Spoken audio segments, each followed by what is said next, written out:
Y'all ready for this tonight? Huh? Are you sure you're ready for this tonight? It's fixing to be live and lit, baby. Let's get it. Gotta be handy with the steel, if you know what I mean. Earn your keep. Come on. Y'all know about that. Oh, yes. Yeah, come on. Welcome back to your Lake Fort Guide, man. We're having a good time tonight, as you can probably tell. We're going to give you some top baits. We got the swim bait thing coming up tonight. I got a brand new big swim bait to show off to you guys. Hey, it's a winner. It's unknown. Like, I know we showed y'all unknown top water tonight. I got a new one for you again. I kind of digging this being a free agent type deal, man. We can just tell you all the good down and dirty secrets. Also going to go over the other baits that are going to work. If you're not at the swim bait deal, you're not at the swim bait guru thing, and you're not doing a swim bait only deal, we'll show you the other baits that'll catch fish as well. Talk to you about what's going on in Lake Fort. We're kind of between moon phases. We're fading away from some spawning fish at the moment. Just some regular fishing working. We'll break all that down, explain all that to you. Try to help you guys catch as many fish as you can this weekend. Oh yeah, if you're going to be in the area, please come join us at our free seminar tomorrow night at Lake Fort Marina. We might just have the guy that I think is the most knowledgeable swim bait person in all of East Texas as a guest speaker. So you might want to be there if you're there for the swim bait deal. And oh yeah, we'll all answer any of your questions. Myself, I'll be there. Cody Mays is going to be there. And like I said, one more top secret guest may or may not be there. You got to show up to find out, baby. Cheers, y'all. Let's get it.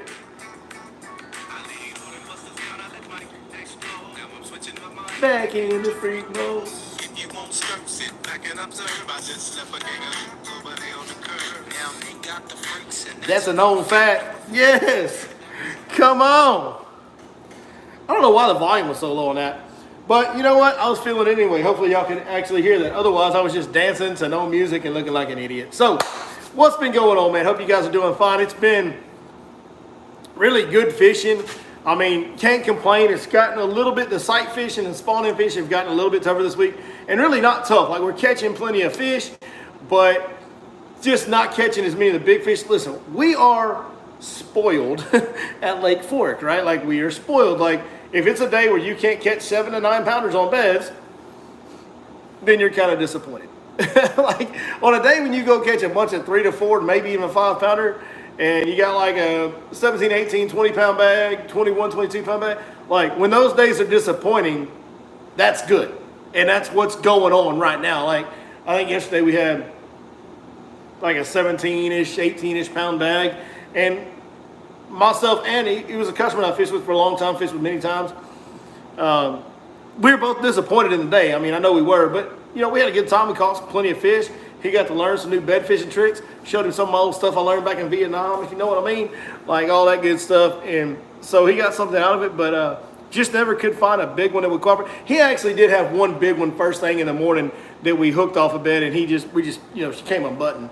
It happens sometimes when you're bed fishing, you hook one, they run right at you. That's kind of part of the deal. So it's tough to keep them pinned up sometimes. So he didn't do anything wrong, just happens. I see you guys looks like everybody's wanting to talk about Ben Milliken, Toledo Ben, 29 pound bag. Listen, I've been saying it from way before the season ever started. Like, this guy's probably had the best preparation to be a professional tournament fisherman that anybody's ever had in the history of the sport. The dude has spent the last like 6, 7, 8 years doing nothing but traveling the country and fishing probably more days on the water than most tour anglers do. He's very well prepared, and he has the drive and the work ethic.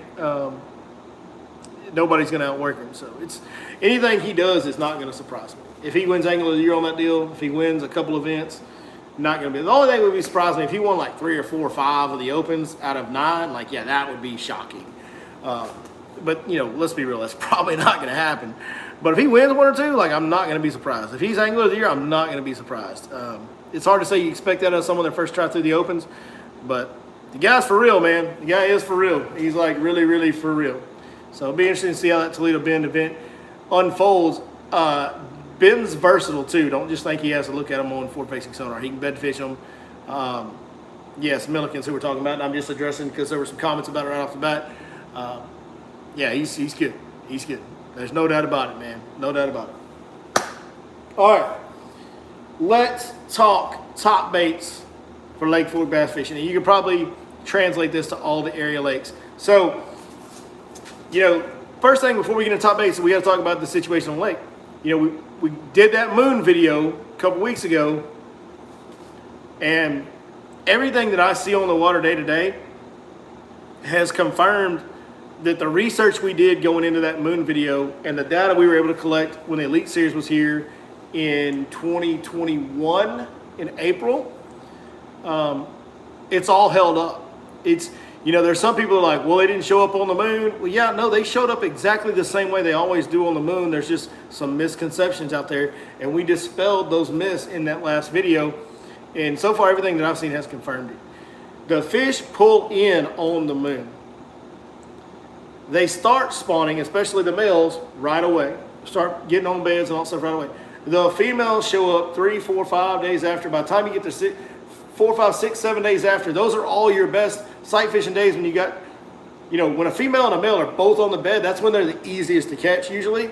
So that's when you have the highest number of fish that are paired up and locked on, is in that 4, 5, 6 day window after the full moon or the new moon.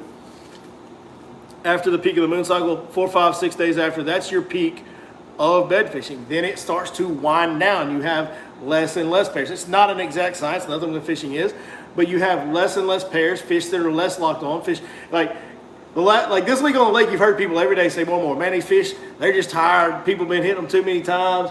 They're getting fished for too hard. No, that has nothing to do with it. It is the moon cycle, guys. Those fishes, they fade away from that moon cycle further and further. What do we got coming up next week? A new moon. The further we get away from that last full moon, the less pairs you're going to see, the less locked on the fish are going to be, the harder the bed fish are going to get to catch. There'll be less of them, they'll be harder to catch. You will see this trend increase all the way until we get to the new moon. Bam, then you'll get some new ones in and it will start building again. It won't be great on the day of the new moon or the day after, but it will build the next few days after that. And 4, 5, 6 days after the new moon, you'll have a new crop of fish that are locked on and easy to catch. It's at this point, I mean, without exceptional weather changes to deter that, in my opinion, it's about as lock of a deal as you can get in fishing. So what does that tell us for this weekend? We got to go fishing. We can't go looking. Oh, I mean, we can, but if we go looking, it's going to be a grind, okay? You're going to have a hard time finding the real big ones that you want to find, and the fish are going to be less locked on, take longer to catch, be harder to catch on average. So all that to me points in that it's probably better to go just fishing from this weekend, the first part of next week, till we get to the very end of next week. The very end of next week is when you want to start looking at beds again, like Friday. Next weekend, it'll start to bedfish. By the time we get to a week from Monday, that's when the bedfish will be really good again on like April 25th, whatever that Monday is, right? So that's what we're looking at. That's what we're looking at, right? So this weekend, we're going to go just fishing. How do we catch them? First of all, if you do want to bed fish, I've said this probably a dozen times this spring. If you do want to bed fish, just get you a short, compact creature bait. Look, I've been using a stroker crawl. I've used a Lake Fork Tackle Hyper Freak. I've used a Bandito bug from Guggen. Now I'm just using an old crawl bait that I have a surplus of that's been discontinued, that I've got a bunch of these electric blue colors because I like them as jig trailers back in the day, and I like electric blue jig trailers in the winter. But I'm literally throwing electric blue old discontinued crawl baits on beds. It makes no difference. That makes no difference. All you need is a short, compact bait where the claws or the appendages will swim and wiggle a little bit, and we're good, right? So take it in there, give it a little shake, hop it around, find out what makes that fish mad, find out what spot on the bed that fish wants to defend the most, and that's how you do the bed fishing deal.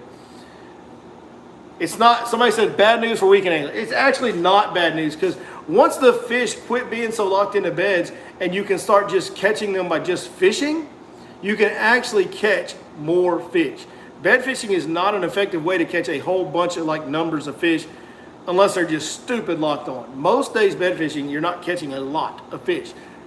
When they're not on beds, you can catch a lot of fish. There's some fry guarding going on. There's bluegill pulling up really shallow. I look for a bluegill spawn to get started any day now, especially with some warmer weather within the next week or so. A lot of brim up shallow. You'll see that reflected in a lot of our colors and bait selections tonight, that brim is the main prey species that you want to mimic. So weightless plastic's probably the best way to go right now. These fish are kind of staying in one area. They're not moving around a whole lot, so you need to fish real slow and methodical. Weightless plastic, best way to do that. A couple weeks ago, fluke was the deal. I'm sure there's some people still catching them on a fluke. If you like a fluke and are confident, throw that. That's Mardi Gras. It's got purple and gold flake and a watermelon seed bait.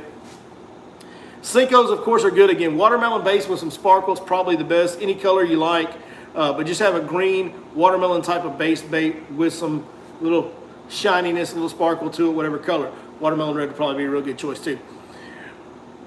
My best bait for me on the weightless plastics is a wacky rigged trick worm. We're putting a half a nail weight in the head, and I am dipping my tail in chartreuse. This one isn't dipped. You can see that fluke was used. It's been dipped, but I am dipping the tail on my wacky worms in chartreuse.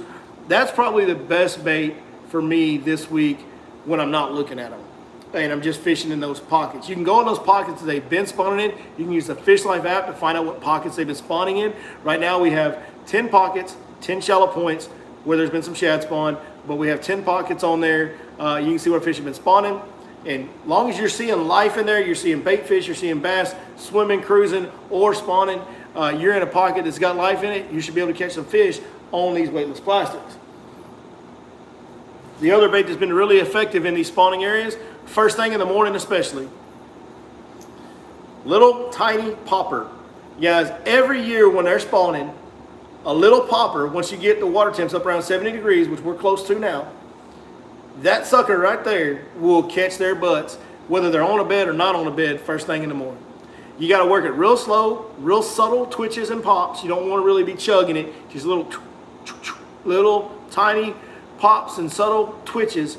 But that's Tennessee shad. That's probably the best color. You use bone, you use probably whatever color you want to. I think they're biting a splash most of the time anyway. But little popper baits are great this time of year, first thing in the morning. If you're a swim bait guy, you're here for swim baits. I showed this bait a few weeks ago. Think about using something like this. This is a floating, multi-jointed bluegill hard swim bait made by Smash Tech Swim Baits, right? Think about using something like this in the spawning pockets. If you're gonna fish in the spawning pockets with a swim bait, get you a floating bait that you can just roll real slow on the surface. Bluegill are their enemy, guys. I haven't spent the time committed to throw this enough to really catch them on it. I have had some show themselves to me on this one. I've thrown it around just a little bit, but we've been so occupied with sight fishing, I really haven't given this a fair try. But I promise you guys, a bait like this will catch some big bass on Lake Fork right now. All right, let's talk about the shallow point deal, because there is a shad spawn happening on some of these shallow points. You'll see the birds lined up on them in the morning, and there's shad on them. There hasn't been very many bass on that shad spawn. It's been literally the first time in my life that I've seen a visible, obvious shad spawn happening, and nothing is on it. Like, you can't hardly get a bite on it. Like, every once in a while you will, but not much. It's the weirdest thing is these fish cycle away from this spawn. Some of them have got to find their way to that shad spawn. They have to. It's got to, I mean, I haven't been out there the last few days. I need to go back and check it again. It's got to be starting to happen. When you get out there, that big topwater walking bait I showed you guys on Tuesday, I think, that's going to be a number one. But also, for the big swim bait guys, you know about swim baits and glide baits. That is the most popular thing to do on those shallow points when the shad are spawning. Man, you can catch really big fish doing it. And when it gets right on the shad spawn, you can actually catch quite a few numbers of fish on big baits on Lake Fork. It's a special place. That's why so many people throw big swim baits on Lake Fork. It's one of the only places when you get that swim bait deal going, you can actually go out and catch 15, 20, sometimes even more than that fish in a day on a big bait.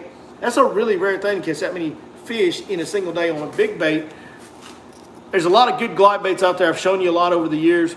I want to show you a new one that I just found this year. Another local Texas guy. The company that make this is called StrikeZoneLures.com is their website, I believe. StrikeZoneLures.com. But this is their glide bait, and I love the tail on it because one of the problems with glide baits is if the tail gets deformed, it monkeys up how they glide. this tail can get messed up all kinds of ways. I don't even know what it looks like, horsehair, but it's just stiff horsehair. But like you can see that tail's not perfect. Like it's kind of monkeyed and mangled up, and it doesn't affect the bait's action. When you grab this bait in your hand, when I first got it, I held it, I was like, you just hold it in your hand like this. I was like, man, that's not going to cast very well, especially in the wind. It's too light. Doesn't feel like a heavy, relative to other glide baits. For the size profile it is, for the wind resistance it has, it doesn't feel heavy. It feels pretty light. That usually is an indication of a bait that probably won't cast very well. When I really look at it, there's a lot of extra weight in the head compared to the tail, and it casts phenomenal. This bait really casts phenomenal. The action is great, and these baits are handmade by that guy, and he's a Texas guy, strikezonelures.com. Good action on this bait. It's going to catch big fish. I used to throw swim baits a lot more than I do now, but I've looked at dozens, if not more, glide baits on the end of my line over the years, and you get to know which ones have the right deal, right? Which ones have the right, like this, and twitch out the right way and all. This bait will catch fish. I guarantee you it will. It's a good bait. It's one nobody's really throwing. Not too many people know about it yet. Top secret. Y'all don't tell nobody, but go check out strikezonelures.com. You can get you some of those there. All right. I think that's it for top baits. We've got y'all prepared that way. Lake Fork Marina tomorrow night. Free seminar, 6 p.m. right there in the tackle store. We would love to see you guys there. We'd love for y'all to join us. We'd love for y'all to come talk fishing. We're going to have some swim bait knowledge to pass, as well as other topics as well, and answer any of your questions that you may have. That being said, it's time to answer questions that y'all have tonight. So go ahead and start throwing some questions in. Is this a 7-inch glide? Yeah, that's about what it is. That looks like a 7-inch. It might be a 6.5, but it's about a 7-inch glide right there.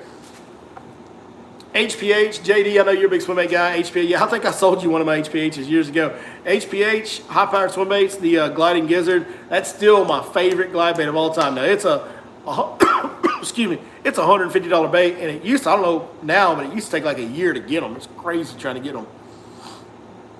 Are they done on fork? Are they done spawning? No, they're not done spawning. This cycle is winding down. We're gonna have more come in on this new moon next week. That's gonna be. We might have a little bit left in May on the full moon, maybe. There'll always be some in May. So we'll still have at least one more decent wave and one more small wave at least. So there will be fish somewhere on the lake on beds until mid to late May. Lightning Strike Lures, there it is. There's the guy that makes that bait. Tress Segler makes them. Yeah, they are fully custom. He has completely designed them himself.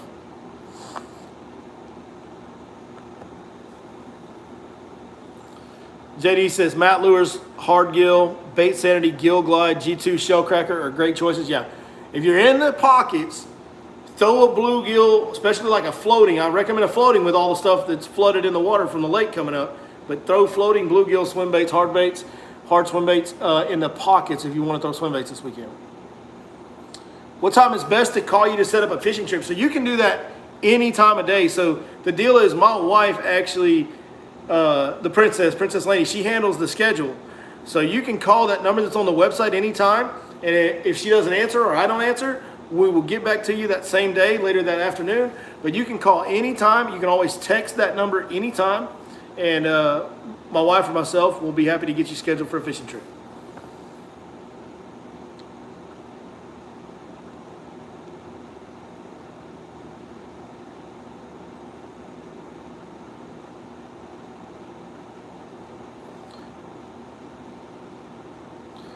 Don Dan said he picked up some Cornerstone baits. You won't be disappointed in those. That's the other new company we featured on Tuesday's video.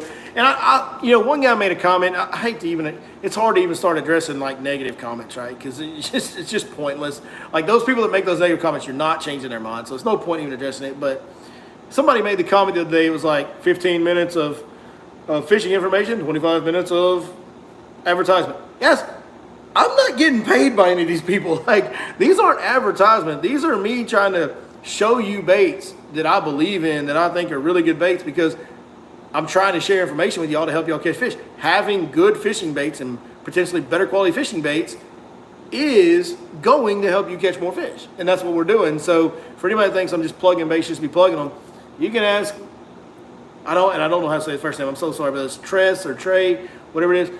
You can ask him. He's not, like, I'm not getting anything out of plugging his bait.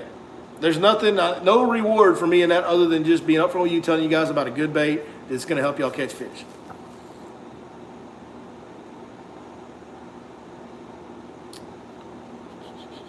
My beard's looking rough. Yeah, it needs a trim, dude. It's getting a little long. It is looking rough. Listen, when you go out there and run that old skeeter down the lake every day, just pin her back, you know, like that beard gets a little fluffed up, a little scraggly looking.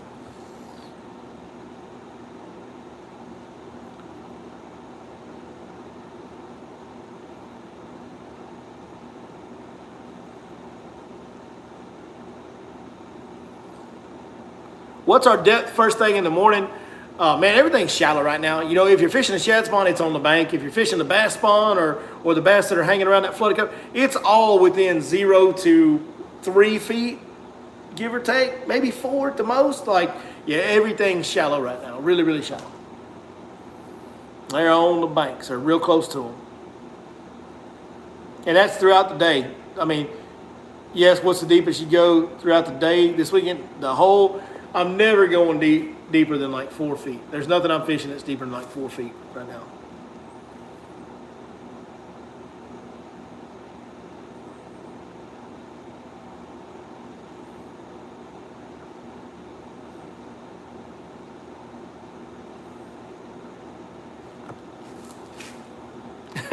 Andrew Alphabet, who's a swimbait guy, he said, went and threw glides all day Saturday at Athens, only caught one on a drop shot.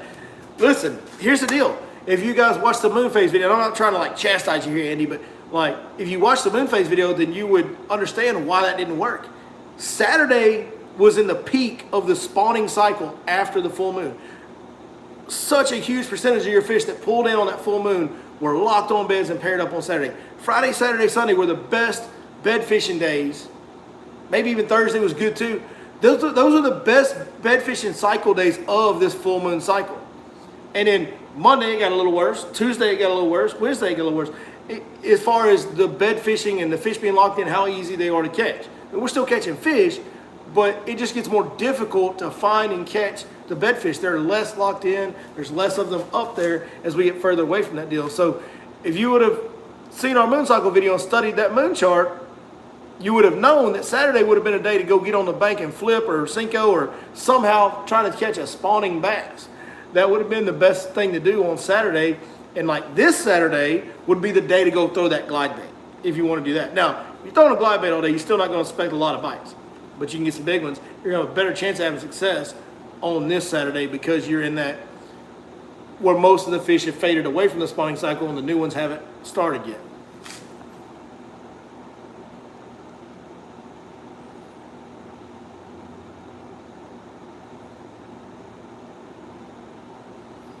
Woo, y'all dropping the comments now. Boy, I can't hardly keep up with it. Somebody said something about a little salt. Oh, Cody May said something about a little salt and pepper. Yeah, you shut your mouth. I know. I got some gray.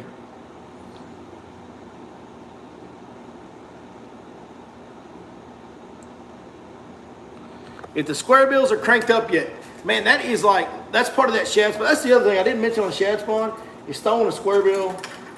Boy, I got all my baits tangling up here. Don't you just love it? Throwing a 2.5 or 1.5 around the shad spawn, depending on the size shad you're seeing. Throwing those square bills, that's another thing that goes right along with that glide bait and that top water deal on shad spawn. It should be good. And it's got to happen any day. It's got to happen any day now. It's got to.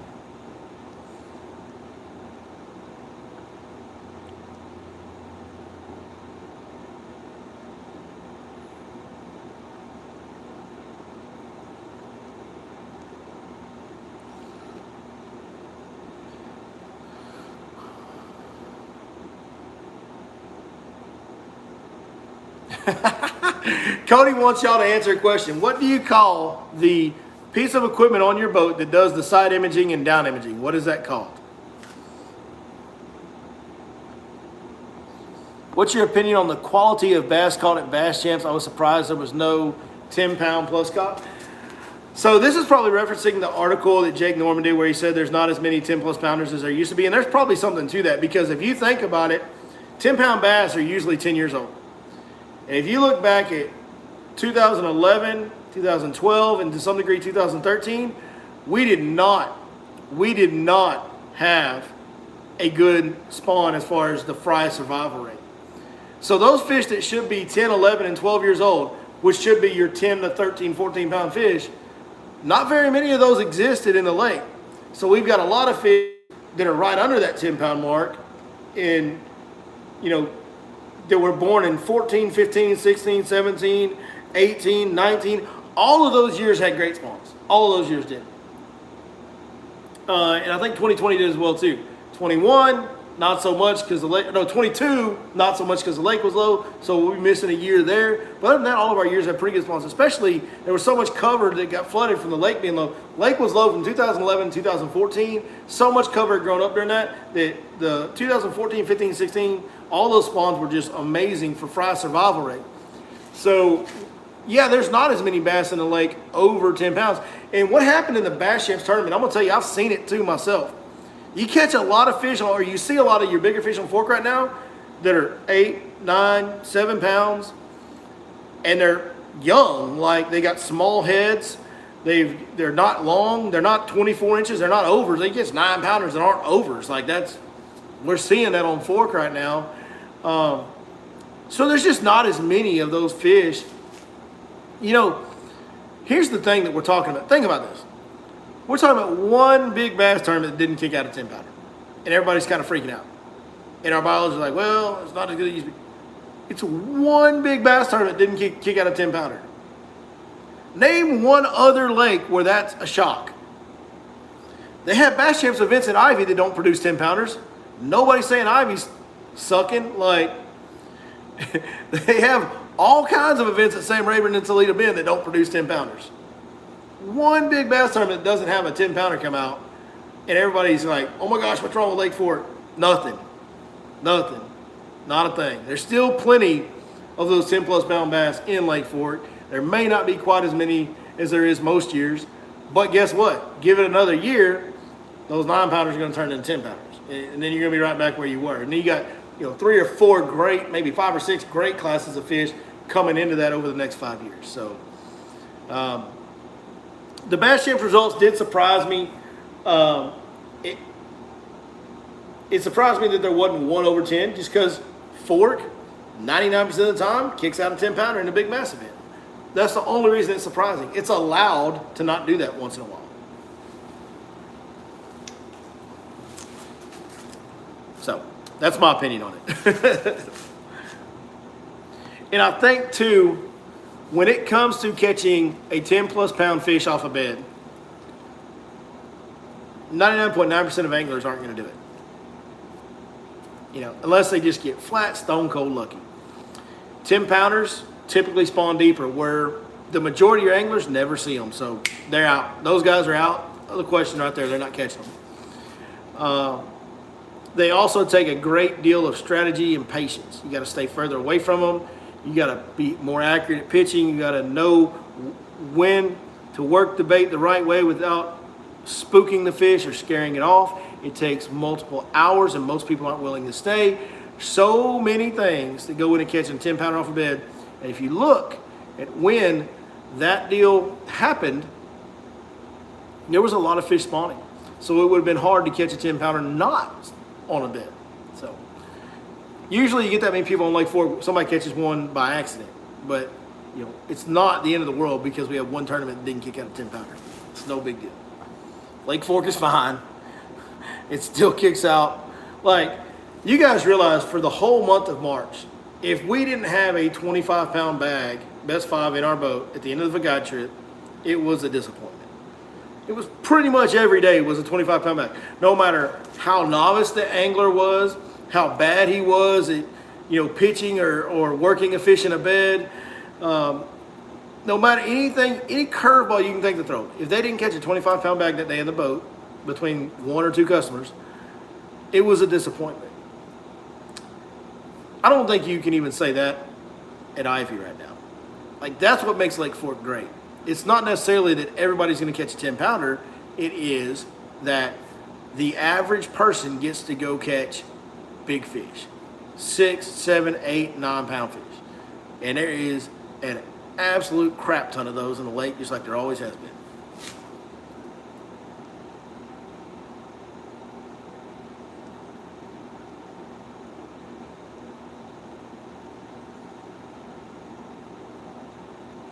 Man, there is so many comments coming in. You guys are killing the comments tonight. I'm trying to go back. There we go. I'm caught up. Okay, I'm back to where I was.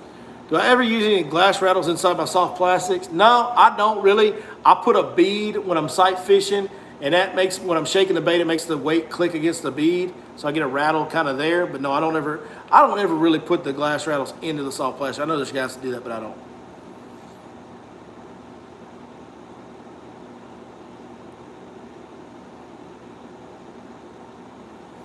What about the new moon? The new moon, everything about the full moon and new moon is the same, except on the new moon, usually the number of fish that move in aren't quite as great.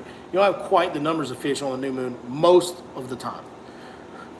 Now, I will say there was a new moon in March this year that had quite a few show up. I will say that.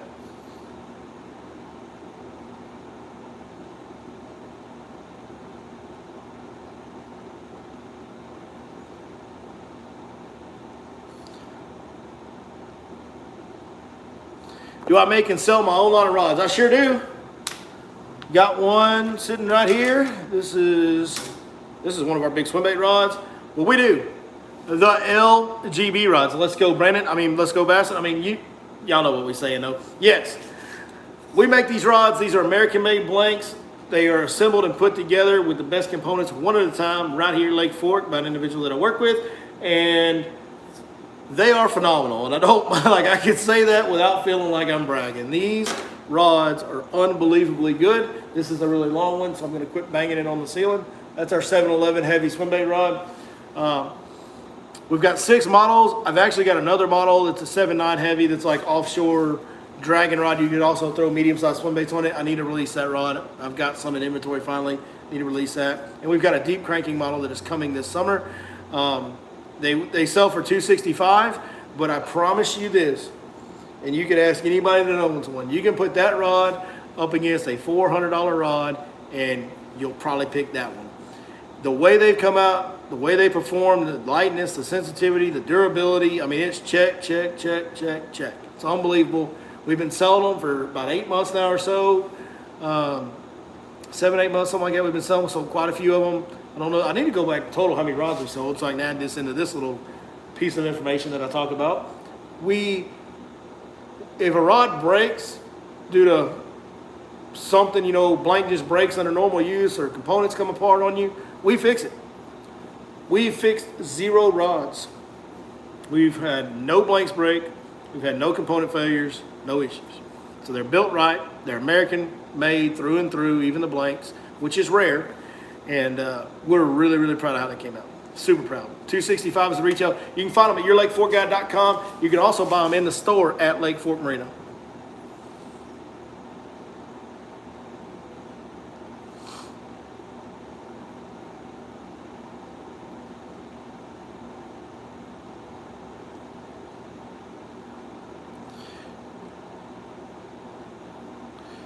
New Berkeley call shad, hyper legit. I think that the honeycomb tail might be the deal. I haven't had one in my hands. It's another, god dang, how can they make another?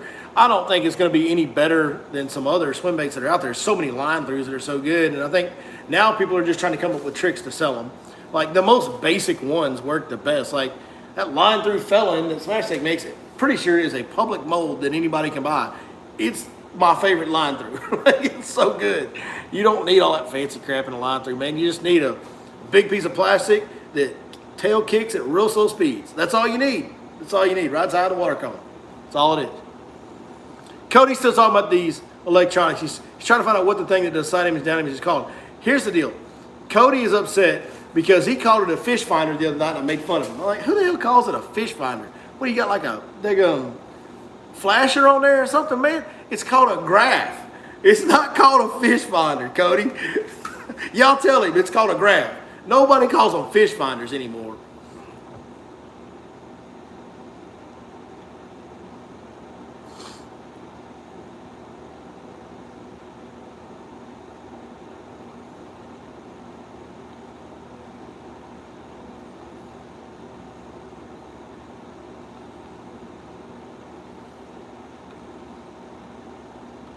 What's the best tip I have for bedding bass? Best tip I have?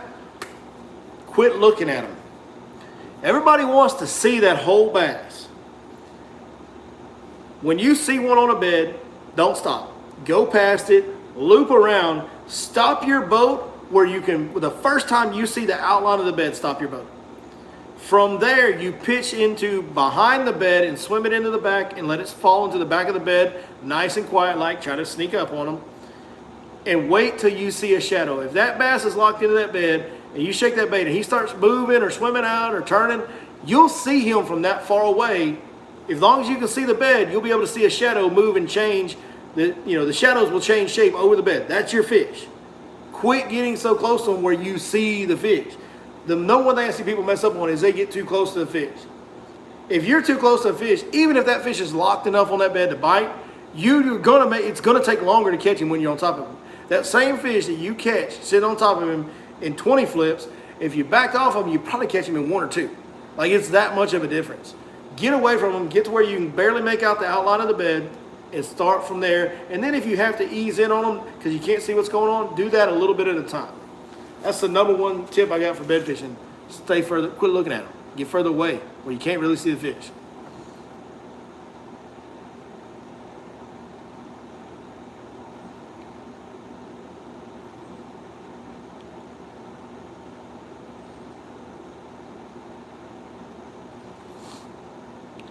Any action up on the upper end of the lake, Lake Fort Garrett Creek? Man, I have not been up there. I'm sure that water's a little bit more stained.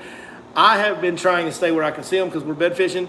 So I have not ventured up to that end. I have gone up early in the morning to the other end of the lake on the upper end and try to just do some fishing around grass, and it did not go well. I think there's fish up there, and I don't know if we just had a bad. It was one of the real colder mornings, so that may have just been the deal. We only spent 20 or 30 minutes up there.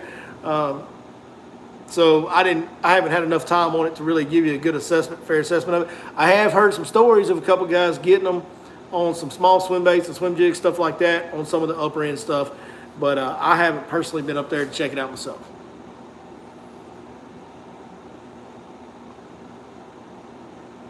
Which model of your rod's for frog rod? If you're fishing it around real heavy stuff, I like to use our 7.5 heavy. It's a meat stick, man.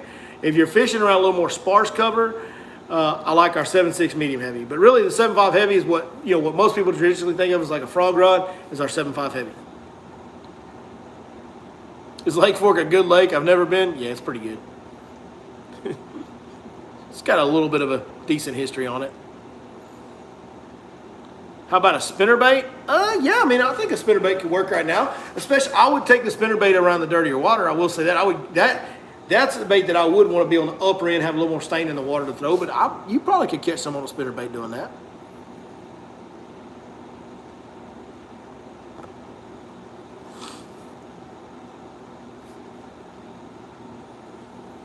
All right, guys. I got to go get the kids to bed. It's getting late. It's probably too late. I don't know what time it is, but they probably are up past the bedtime. So let me go make sure these kids are in bed. Heathens, I tell you. Heathens, they're outlawsons. You know what I mean? We got to take care of them. So, hey, man, thank you guys so much for joining us tonight. I hope we helped you catch more and bigger fish this weekend. And come see us tomorrow night, Friday, Lake Fork Marina at 6 o'clock seminar. We'll talk swim baits as well as other stuff. Cheers, y'all. We'll see you next time right here on your Lake Fork Guide.